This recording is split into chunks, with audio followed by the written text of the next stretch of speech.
Okay guys, so I thought I would give you guys a video to keep you updated with what I'm doing so far with my mother sculpture and of course my other sculpt that I'm doing. So far, to begin with, when I was first sculpting this wasn't supposed to be Mothra.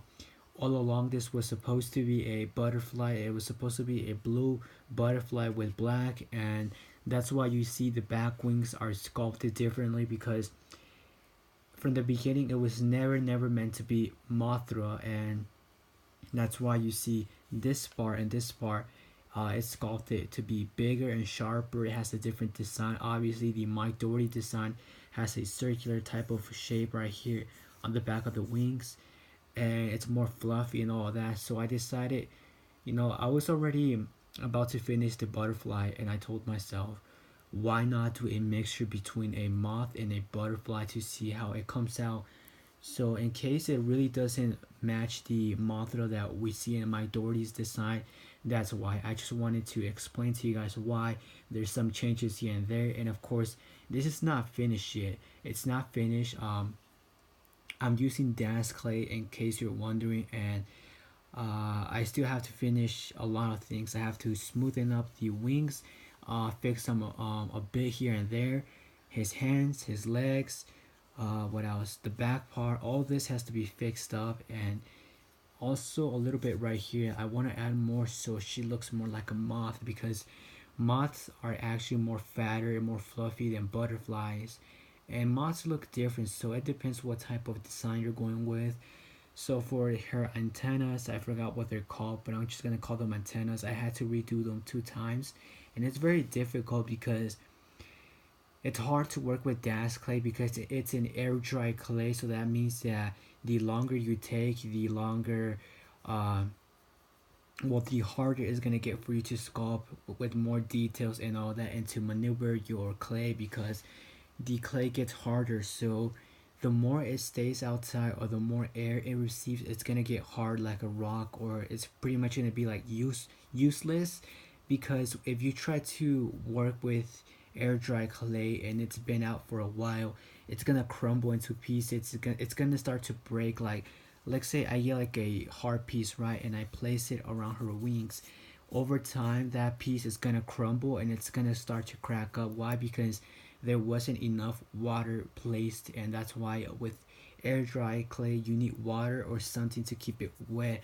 The more wet that it is, it's gonna be more easy for you to sculpt and maneuver here and there, and that's the hard thing. I think if I were to use a different type of clay, it would be a lot easier for me to, sculpt in multiple details, not worry about, okay, I have to do this leg and then I have to wait 1 hour or until tomorrow for me to continue working. Because let's say, okay, so I'm gonna explain to you. So when I was sculpting her hands, I couldn't continue to work on the other parts like her legs, because if I were to do that, her hands right here, they were very soft and fresh, and when I was placing in the clay right here, that would mean that this piece would start to to move slowly, and over time it would damage the clay and it would cause this hand to fall off. So what I had to do is sculpt in the hands, or give it like the mold that I wanted the Mothra hands to have, and then I would have to wait until next day. I would use like the heater to, I would leave it like all night for it to get like hot and all that and dry, and then next day I would come in and sculpt the rest. And I would make sure, because you can tell if it feels like wet and fresh, that means it's not ready. And trust me, it's very hard to sculpt with this type of clay. If you, I believe people in the US, if you guys can find Super Sculpty, I would recommend you to use Super Sculpty. Or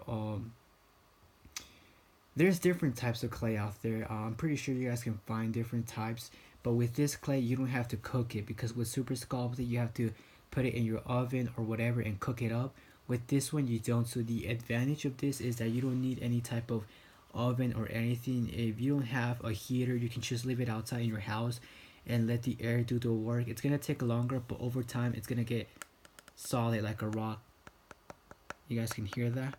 So it's gonna get solid, and it's gonna get heavier, and the texture is gonna feel different. Or you can just leave it outside the sun. Anything will do, But with super sculpting, you actually have to have an oven and cook it inside at the right temperature, or else it's gonna crack and it's gonna melt.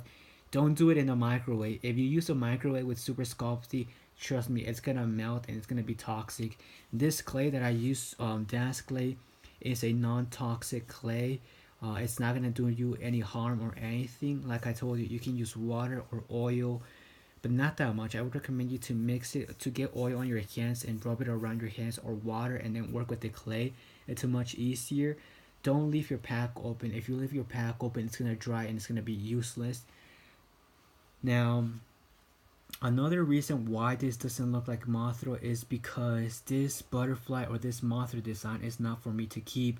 It's actually, when I was starting to sculpt this design, it was always supposed to be a butterfly for my friend because I wanted to give her a gift, and she's a very close friend of mine that I known her for almost 10 years. So we've been talking and all that. She wanted to give me a gift, so I thought I would get back to her with a butterfly type of moth design because she's a big fan of butterflies.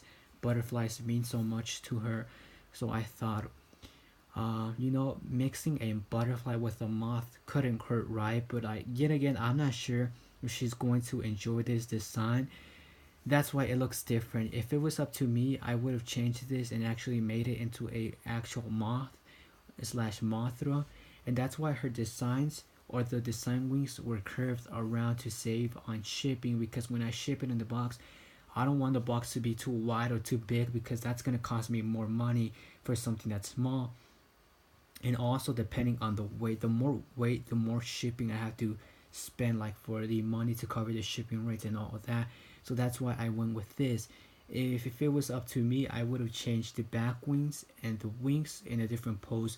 My wings would have been in a V shape like that, a V shape like the one from the poster where you see her with her wings coming out this way.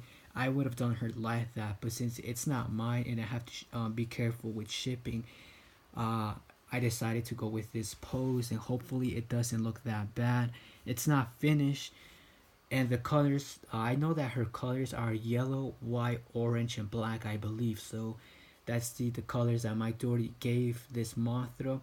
But knowing my friend, and since this is a gift for my friend, I wanted to go with different colors, and I hope you guys understand. The colors that I will go with most likely would be red, black, white, blue, and purple maybe. It has to do with so many colors. I want this to be colorful and beautiful, and I might add in some glitter to add special effects and all that. And then I'm gonna have like a little base for her to sit down in, like trees or like some type of natural environment for her to chill, so it looks more realistic, like she came out from the big island and she's ready to fly. She was in her cocoon and she's not ready to fly away now that she has life around her wings. That's why I hope you guys understand why I had to do this design change. I hope it still looks good. If it doesn't look good, that's because it's not finished, guys. It's just like the basic design. I still have things to change on her and things to fix, but I have to wait until it dries, because if I start working, most likely I'm gonna break something or it's gonna crumble on me. So that's that. And the other design that I was working on is this one right here. It's Rodin, or as I call it, volcanic Rodin. It's not finished, so this is a very, very early in progress design that I'm doing. As you see, his wings are very thin. If I were to pull it back, it would break, and that's because I just want the basic design.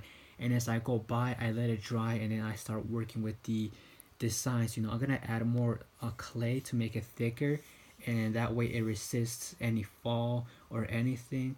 Now this part is gonna get a redesign. It's not finished. Like I said, I like starting off very simple and adding like the basic design, and as I go by, I start to add in more and more and more to the design. The back of the neck, it's gonna get more clay right here because it looks too thin. Obviously this is not finished. His legs are gonna be longer and thicker with claws. Obviously, I'm not sure how exactly they look, but I found a few pictures that could give me an idea. If you guys know where I could get like really, really clear pictures of a good angle of Rodan or anything, let me know down in the comments below. Now this design, I based myself from trailer 1 and 2, where you see him pulling up like that, and you see the two fighter jets, I believe the F-35 Lightning, they get destroyed. And also I curved his wings because I based myself from where in trailer 2 we see how Rodan does a barrel roll like that, and then he destroys the fighter jets. I wanted to do that, but I want you guys to help me out on this wing. Do you guys want me to sculpt it, like, do you guys want me to sculpt this wing downwards or upwards, or should I do it in the same way like that, like curving, that way it looks like he's actually doing a barrel roll or actually like flying? Because I wanted him like to be in a pose where he's like about to attack a Mothra or something with his claws like that, you know. I wanted his claws to be like that, but then again I have him in a pose where he's flying upwards, if that makes sense. And obviously I'm gonna add in his more details around his wings. And I will take a break because sadly 2 days ago or 3 days ago something weird happened to me, and I have a lot of pain around my chest and my right arm, and that stops me from really moving my hand. Like, I can move it like that and all that, but when it comes to my arm and like moving it to pick up things, I can, it's very difficult. And I might get into details to what happened to me. It was very weird, and it had to do with a dream. And that dream, well, I wouldn't really call it a dream, but something weird happened to me. So I was ready to sleep, right? And it was like about 3 o'clock at night or 4, and I felt super super sleepy. My eyes were beginning to close, and out of nowhere I felt like a presence, a very dark presence approaching me. With my eyes I was able to see a black shadow approaching me. So I wanted to move and I couldn't move my body. I was paralyzed, I couldn't talk or do anything. All that I could do was just move my eyes. But I never, like, I have encountered this black shadow before, but never in this way. So this shadow wasn't just a black shadow, it was actually a female. I could tell it was a female by the shape of her body. And this black shadow got on top of me, and I know this was a female because I could see like her hair like curving like that. Like, it's like if wind was behind her, her hair was like moving all over the place, and I could see it had super long hair, but I couldn't see it. It was like super super black, and it was more darker than my room. I have no lights on in my other room, so it was super dark, and I couldn't move. And all that I could think of was listen to yourself, focus, and your mind, focus your heart, and always believe in your heart, and never give up. Nothing bad is going to happen to you. And I was trying to fight this thing so hard. I didn't want it to give up because I felt like it wanted something from me. And so a few minutes later, I don't know, I'm not sure if it was a few minutes or seconds later, I was able to get this thing off of me. But I noticed that next day I woke up with a lot of pain on my chest. And if you recall, this thing got on top of me. It's almost like the weight of this caused me to have damage around my chest. Like, it hurts so bad, it feels like I got ran over. If I touch my chest, it's very very painful. Even my right arm, I cannot even move it that well. So I'm not sure, guys, if this is just a coincidence or what really happened. If you guys do recall, I told you guys that a lot of creepy things happened to me with UFOs and paranormal activity things with ghosts and demons. And if you guys want me to get into details to everything that has happened to me, let me know down in the comments. If you don't believe in ghosts or UFOs, that's fine. I don't really expect much people to believe in that, but I do believe in it because I've seen it with my own eyes. And also, guys, I'm gonna have to cut back on resources with Rodan because I don't have enough clay anymore. I only have less than half of the clay bags, so I'm gonna have to deal with what I can with Rodan and sculpt the details that I could possibly get, and that's it. I'm not sure if I'm gonna be able to do his other wing as long, but I'll try my best. If anyone wants to donate and help me to buy clay, or donate me to, you know, help out my channel, or to buy the figures for Godzilla King of the Monsters, you can do so. All you have to do is go to my channel. There's going to be a link on top of my channel where it says PayPal. Click on it, it's gonna take you to my PayPal, and you're gonna be able to donate me whatever amount that you want. Obviously, I'm not gonna force you guys to donate me any type of money. It's up to you. Anything is welcome, like $1, $2, $10, $20, whatever you can to help me out is welcome, of course. If you're donating to help me sculpt Rodan, let me know, because I don't want to get that money if it's going to be for the channel or for something else. If you're donating to help me buy the Godzilla King of the Monsters figures for me to review in the future, let me know. Send me a message or comment down below. This is specifically for the Godzilla King of the Monsters figures. Now, sadly, I won't be picking up King Ghidorah. It's way too much, and I believe pre-orders should be opening very, very soon on the 9th of this month or on the 26th. I'm not sure if it's this month or next month. I have to check, and stay tuned, because I will be giving you guys more information on the price with the SH Monster Arts Rodan and Mothra when they become available, and of course more information with the Naked Godzilla King of the Monsters figures. At the moment, they said that they will not give any information until the right time is given, so expect to see new Godzilla King of the Monsters figures from NECA this year. I know a lot of people are saying that they doubted that they're not going to do a King Ghidorah or a Rodan. They are. Trust me, they are. I talked to NECA a lot, and they confirmed to me that they are doing all the Godzilla King of the Monsters figures, but at the moment, they're releasing Godzilla. They're releasing Godzilla first and then Mothra. From there, they're going to focus on King Ghidorah and Rodan. So it's going to be like a two-wave release. And of course, more surprises are coming. I could say that variants could be in mind at different sizes, like 6 inches to maybe 7 and even 12-inch figures from NECA. So thank you guys so much. If you guys want to donate for any cause to help my channel or myself, you guys are free to. Thank you guys so much for never doubting me and always motivating me to never give up with the sculpts. I know I doubted myself that I couldn't sculpt Rodan, and a lot of people were saying, don't give up, we trust in you, we believe in you, you can do it. So thank you guys so much for always believing in me. I appreciate it so much. So this is pretty much it, guys. Thank you guys so much for watching. I'm out.